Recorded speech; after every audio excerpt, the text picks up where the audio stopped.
Vous passez une bonne soirée? Oui. Avec l'âge, je deviens un peu sourd. Vous passez une bonne soirée? Oui. Magnifique. Alors, pensez vous faire un petit cadeau de fin d'année, faire un tour, mais vous expliquer comment on réalise ce tour. Est-ce que ça pourrait vous intéresser? Oui. Magnifique. D'abord, on va voir si vous êtes réceptif. On va faire un petit test d'observation. C'est vite fait. 2 cordes, une longue, une courte. Où est la courte? À gauche. À gauche. À sa gauche, oui. Tout le monde est vraiment sûr? Oui. Parce que hier soir, je l'ai refait, des gens m'ont dit que les cordes avaient la même longueur. Écoutez-vous, c'est assez incroyable, il y a même un olibriste qui m'a dit qu'il n'y avait qu'une seule corde de cette longueur-là. Enfin bon, à n'y rien comprendre.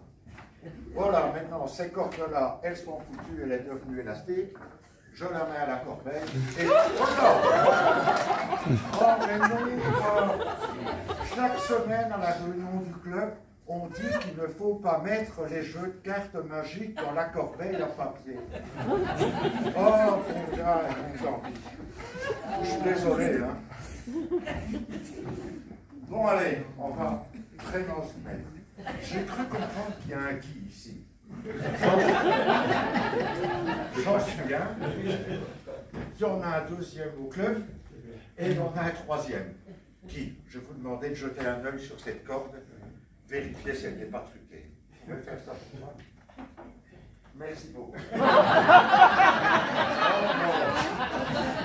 Non, allez-y, allez-y. Regardez bien s'il n'y a pas d'aimant, si elle n'est pas élastique. Prenez votre temps, Guy, hein. Prenez votre temps, il n'y a pas de problème.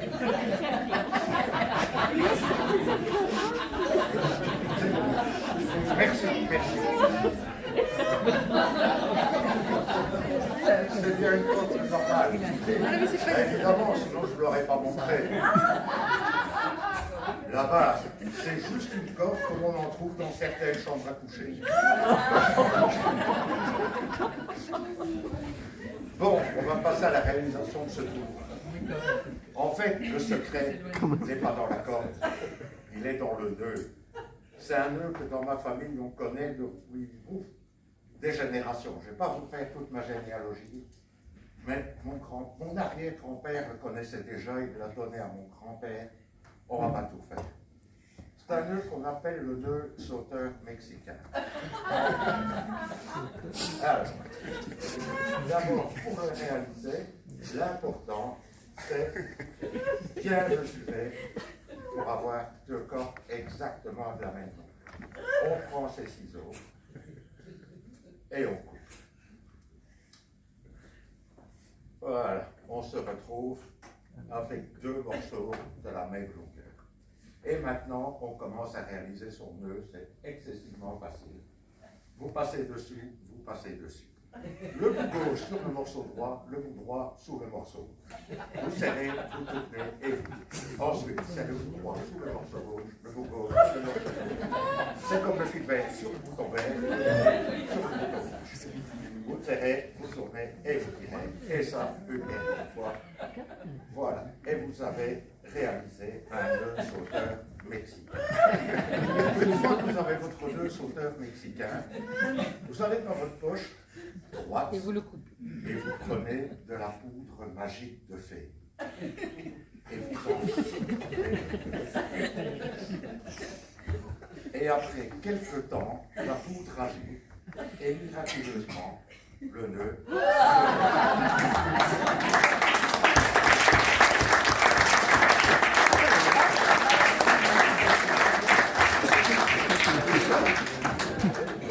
Alors, il y a peut-être certains d'entre vous dans les places à 5 francs, là au fond. Alors, on va recommencer ces explications. Seulement, cette fois-ci, on va couper la corde en 3. Parce qu'il faut 2 nœuds sauteurs mexicains pour préparer 3 morceaux de corde.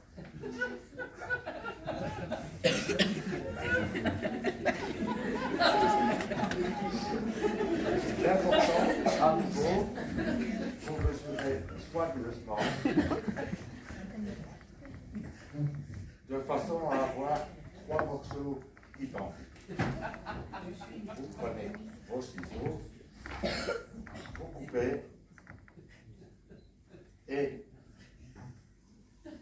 vous coupez. Ce qui vous donne 3 morceaux. Et 3. Attention, c'est très important si vous faites ce tour à la maison, ne vous trompez surtout pas. Ce qui pourrait vous arriver, qui arrive souvent, on coupe trop court et on se retrouve avec un morceau moyen et un long morceau. C'est très embêtant.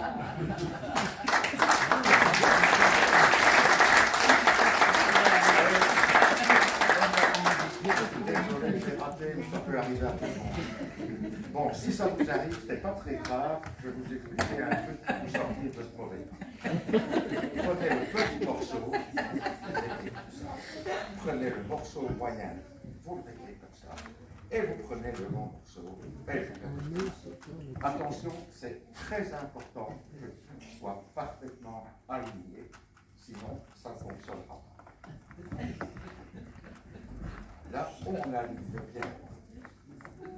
Et on aligne bien. Et ensuite, on dit la phrase magique. C'est ça la vie. Donc, s'il vous plaît, c'est le moment le plus difficile.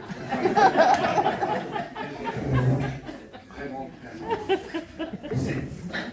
C'est ça la vie. Et miraculeusement, les 3 morceaux de corde reviennent.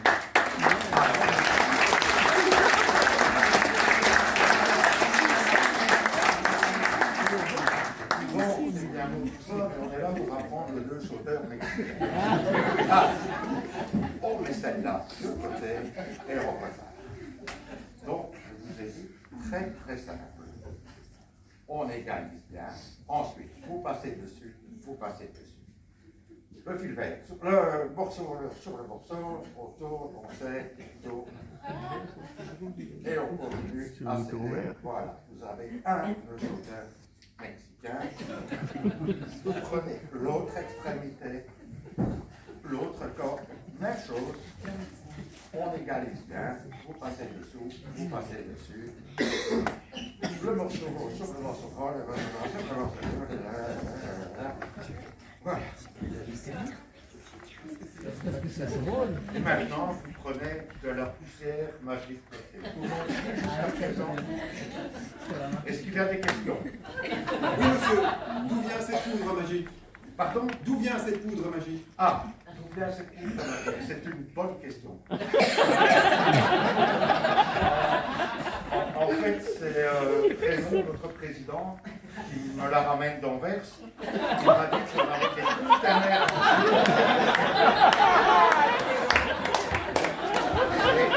Je ne sais pas comment ça se fait, mais depuis quelques mois qu'il en prend, il tient une forme extraordinaire.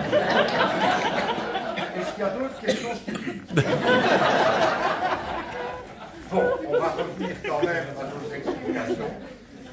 Je pense que là, Poudre magique. c'est bien, vous suivez bien. Je saupoudre mon œuf.